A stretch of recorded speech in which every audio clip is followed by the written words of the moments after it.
Ginrescue sa mga personnel sa Philippine Coast Guard upod sa Provincial Bantay Dagat ang 14 ka individual sa lawod malapit sa mga isla Sampun Taburi kag Marbuena sa Ahoy, Iloilo.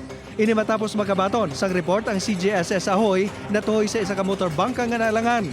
Lakip sa 14 ang kapitan kag mga crew sa sakayan. Halin ini sa Punta Buri kag padulong kuntani sa barangay Mangurukuro sa mga banwa. Apang bangod sa mabasko nga hangin kag dalagong nga balod, naguba ang LSC sa sakayan. Gileon nga gin-turnover ang mga na-rescue sa MDRRMO Ahoy. Gin-rescue sa mga MDRRMO personnel ang ini magdubo sa 20 ka mga badyaw nga natrap sa Tumagbok Bridge sa Miagaw, Iloilo. Nagapakilimo sa mga ini sa banwa kag temporaryo nga nagatiner sa idalom sang Taytay.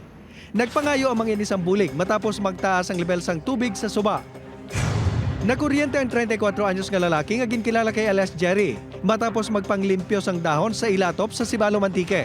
Nakita na lang ini sang yabayaw nga sunog na ang iya shorts matapos mahulog sa atop. Nakaaguman ini sang sunog sa iya paa, siyan kag butkon. Sa investigasyon sa Sibalong Pulis, aksidente nga nakatandog sang live wire ang biktima samtang nagapanglimpyo.